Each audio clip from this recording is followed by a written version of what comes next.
ఈరోజు మనం rheumatoid arthritis గురించి తెలుసుకుందాం.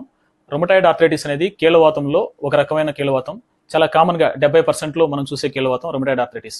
రొమటాయిడ్ ఆర్థరైటిస్ ఎందుకు వస్తుందంటే రక్తంలో ఒక రకమైన ప్రోటీన్ తయారయ్యి అది మన శరీరంలో ఉండే జాయింట్లు ఏదైతే మనకు కీళ్ళు ఉంటాయో ఆ కీళ్ళలో ఉన్న కార్టిలేజ్ చిగురెముక అంటాం కదా, దాన్ని అది డ్యామేజ్ చేయడం వల్ల జాయింట్ డ్యామేజ్ అవుతుంది. సో ఇది మనకు శరీరం ఏదైతే ఇన్ఫ్లమేటరీ ఒక ప్రోటీన్ రిలీజ్ చేస్తుందో అది తెలియకుండా శరీరంలో ఉన్న టిష్యూని బయట ఉన్న టిష్యూ అంటే బయట ఉన్న ఫారిన్ బాడీ అనుకుని దాని మీద దానికి యాంటీబాడీస్ ప్రొడ్యూస్ చేయడం వల్ల ఆ టిష్యూని డ్యామేజ్ చేస్తుంది. సో ఇది రక్తంలో ఉన్న ఒక ప్రోటీన్ వల్ల జరిగే డ్యామేజ్. సో రొమటాయిడ్ ఆర్థరైటిస్ అనేది ఏ ఏజ్లో వస్తుంది అంటే ఇంతకుముందు 40 నుంచి 60 సంవత్సరాల మధ్యలో వచ్చేది. ఇప్పుడు కొంచెం తక్కువ ఏజ్ నుంచి, అంటే నేను రీసెంట్గా 25 సంవత్సరాల నుంచి, కొంతమంది 23-25 సంవత్సరాల నుంచి కూడా రొమటాయిడ్ ఆర్థరైటిస్ అనేది చూస్తున్నాం. దీన్ని ఎలా మనం డయాగ్నోస్ చేయాలి అంటే పేషెంట్కి ఏవైతే జాయింట్స్ ఉంటాయి, ముఖ్యంగా స్మాల్ జాయింట్స్ అంటాం, చిన్న జాయింట్స్ అంటే మనకు చేతుల వేళ్ళు కాళ్ళ వేళ్ళలో ఉండే జాయింట్స్ ఉదయాన్నే నిద్ర లేచినప్పటి నుంచి స్టిఫ్నెస్ అంటారు, అంటే గట్టిగా బిగుసుకుపోయినట్టు ఉంటుంది. దీనికంటే ముందు యాక్చువల్గా నొప్పి వస్తుంది, దాంతోపాటుగా వాపు వస్తుంది, దాని తర్వాత ఈ విధంగా స్టిఫ్నెస్ ఉంటుంది. సో డయాగ్నోస్ చేయడానికి క్లినికల్గా ఏంటంటే మనం ఉదయాన్నే మనకు జాయింట్లన్నీ బిగుసుకుపోయినట్టు ఉండడం, అది కూడా ఇది ఎక్కువ రోజుల నుంచి అంటే క్రానిక్ డిసీజ్ కాబట్టి ఒక 2-3 నెలల టైం నుంచి ఉంటేనే మనం క్లినికల్గా దీన్ని ఆలోచించాలి. లేదో ఒక 5 రోజులు, లేదో 2 రోజులు, 10 రోజులు, ఒక వారం రోజుల్లో ఉన్నప్పుడు మనం దీన్ని రొమటాయిడ్ ఆర్థరైటిస్ అని అనుకోబడలేదు. ఎక్కువ రోజుల పాటు అంటే అట్లీస్ట్ నెలల పాటు ఉన్న తర్వాత మనం దీన్ని అనుకుంటాం. దీన్ని రక్తంలో మనం అంటే బ్లడ్ టెస్ట్లు చేయడం వల్ల రొమటాయిడ్ ఆర్థరైటిస్ని రొమటాయిడ్ ఫ్యాక్టర్ అని మన బ్లడ్ లోపల ఏదైతే ఉంటుందో దాన్ని రక్త పరీక్షల్లో మనం చూడడం వల్ల రొమటాయిడ్ ఫ్యాక్టర్ని మెజర్ చేయడం వల్ల డిసీజ్ ఉంది, డిసీజ్ యొక్క తీవ్రతని మనం చూడడానికి అవుతుంది. ఈ రొమటాయిడ్ ఆర్థరైటిస్ అనేది అన్ని జాయింట్లని ఇన్వాల్వ్ చేస్తుంది. చెప్పినట్టు ఏ ఏజ్ గ్రూప్లో అంటే ముఖ్యంగా 25 నుంచి దాదాపు 60 సంవత్సరాల వరకు కూడా బయటపడే అవకాశం ఉంటుంది.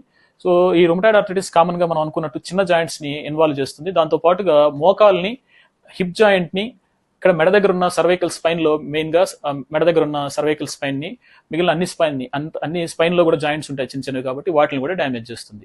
సో దీన్ని ఇప్పటి వరకు మనం సిమ్టమ్స్ గురించి మాట్లాడుకున్నాం. సో డాక్టర్ దగ్గరికి వెళ్ళినప్పుడు ఏం చూస్తారంటే జాయింట్ వేడిగా ఉంటుంది. చాలాసార్లు ఏంటంటే జాయింట్ వేడిగా ఉంటే ఇన్ఫెక్షన్ ఉందేమో అని కూడా అనుకుంటారు. సో రొమటాయిడ్ ఆర్థరైటిస్లో కన్ఫ్యూజన్ ఏమవుతారంటే ఇది ఇన్ఫెక్షన్ లాగాను ఉంటుంది. సో ఇది ఇన్ఫ్లమేటరీ కండిషన్ కాబట్టి జాయింట్ వాపు వస్తుంది, నొప్పి వస్తుంది, ఇలా వేడిగా ఉంటుంది, కాబట్టి ఇలా మనం తప్పుగా అనుకునే అవకాశం కూడా ఉంటుంది. రెండోది ఏంటంటే వయసు వల్ల వచ్చే మోకాలు అరుగుదలకి దీనికి కూడా మనం డిఫరెన్స్ తెలుసుకోవాలి. వయసు వల్ల వచ్చే అరుగుదల జాయింట్ వేడిగా ఉండదు. రెండోది ఏంటంటే అది ఒక జాయింట్లో మాత్రమే, అంటే మోకాలు లోపల మాత్రమే ఇన్వాల్వ్ అవుతుంది. మెయిన్గా 90%లో ఎడమ వైపు మోకాలు ఇన్వాల్వ్ అవుతుంది. తర్వాత ఒక 6 నెలల టైంలో కుడికాలు ఇన్వాల్వ్ అవుతుంది. ఇది ఆస్టియోఆర్థరైటిస్ అనేది ఏంటంటే మోకాళ్ళు ఈ పెద్ద జాయింట్లు మాత్రమే ఇన్వాల్వ్మెంట్ ఉంటాయి, చిన్న జాయింట్స్ చాలా రేర్గా ఇన్వాల్వ్ అవుతాయి. సో ఈ డిఫరెన్స్ని మనం తెలుసుకోవాలి. సో మళ్ళీ రొమటాయిడ్ ఆర్థరైటిస్లోకి వచ్చేస్తే రొమటాయిడ్ ఆర్థరైటిస్ అనేది క్రానిక్గా ఉండే డిసీజ్ కాబట్టి పేషెంట్కి రొమటాయిడ్ ఆర్థరైటిస్ని కంట్రోల్లో పెట్టడం మాత్రమే వీలవుతుంది, అంతేగాని పూర్తిగా నివారించడానికి కుదరదు. ఎందుకంటే రక్తంలో ఉన్న ప్రోటీన్ లైఫ్ టైం ఉంటుంది కాబట్టి సో మనం డిసీజ్ని కంట్రోల్ చేయడం మాత్రమే జరుగుతుంది, డిసీజ్ని పూర్తిగా నిర్మూలించడానికి కుదరదు. సో రొమటాయిడ్ ఆర్థరైటిస్ వచ్చిన వాళ్ళు ఎలాంటి ఆహారం తీసుకోవాలి, ఏం చేస్తే కొంత రిలీఫ్ ఉంటుంది అనేది ఆలోచిస్తే, అంటే లైఫ్ స్టైల్ మాడిఫికేషన్ గురించి మాట్లాడితే ఈ రొమటాయిడ్ ఆర్థరైటిస్ ఉన్న వాళ్ళు ముఖ్యంగా భూమి లోపల పెరిగే గడ్డకూరలు లాంటివి తినకపోవడం మంచిది. రెండోది ఏంటంటే రెడ్ మీట్ అంటాం కదా, లైక్ మటన్లు ఇలాంటివి తినకపోవడం మంచిది. ప్రోటీన్ డైట్ తీసుకోవచ్చు, మల్టీవిటమిన్ తీసుకోవచ్చు, గ్రీన్ లీఫీ వెజిటబుల్స్ తీసుకోవచ్చు, ఇవన్నీ తినచ్చు. ఇంతకుముందు చెప్పిన వాటిని అవాయిడ్ చేయాలి. ఒమేగా-3 ఫ్యాటీ యాసిడ్స్ అంటే ఫిష్ వీటిలో ఉంటుంది కాబట్టి ఫిష్ కానీ ఎగ్ వైట్ కానీ ఇలాంటివి తీసుకోవడం వల్ల ఖచ్చితంగా ఉపయోగం ఉంటుంది. రెండోది లైఫ్ స్టైల్ మాడిఫికేషన్స్లో వాళ్ళు చిన్న చిన్న ఎక్సర్సైజ్ అంటే పూర్తిగా చిన్న ఎక్సర్సైజ్ చేయకుండా స్తబ్దంగా ఉండిపోవడం వల్ల ఇంకా డ్యామేజ్ ఎక్కువ అవుతుంది. కాబట్టి జాయింట్స్ని ఫ్రీక్వెంట్గా కదిలిస్తూ ఉండాలి. రెండోది స్ట్రెంథనింగ్ ఎక్సర్సైజెస్ లాంటివి చేయాలి. ఫిజియోథెరపిస్ట్ని కలిసినప్పుడు లేదా డాక్టర్ని కలిసినప్పుడు ఇలాంటి ఎక్సర్సైజ్ల గురించి మీకు చెప్తారు. మూడోది ఏంటంటే చాలా మంది పేషెంట్స్కి రొమటాయిడ్ ఆర్థరైటిస్లో ఆకలి అనేది తగ్గుతుంది. సో వాళ్ళు తీసుకునే ఆహారం తగ్గుతుంది, కొంత బరువు తగ్గడం కూడా జరుగుతుంది. ప్లస్ రొమటాయిడ్ ఆర్థరైటిస్ డ్రగ్స్ వల్ల కానీ రొమటాయిడ్ వల్ల కానీ ఈ ఆకలి అవ్వకుండా ఉండడం వల్ల కొన్ని కాంప్లికేషన్స్ వస్తాయి. లైక్ అనీమియా వస్తుంది, అంటే మిథోట్రెక్సేట్ అనే డ్రగ్ తీసుకోవడం వల్ల వస్తుంది. రొమటాయిడ్ వల్ల కూడా ఆకలి తగ్గడం వల్ల కూడా ఇలా బి కాంప్లెక్స్ విటమిన్స్ కానీ మినరల్స్ కానీ ఇవన్నీ డెఫిషియన్సీ ఉండే అవకాశం ఉంటుంది. కాబట్టి వీళ్ళు ఆహారాన్ని సరైన మోతాదులో తీసుకోవాలి.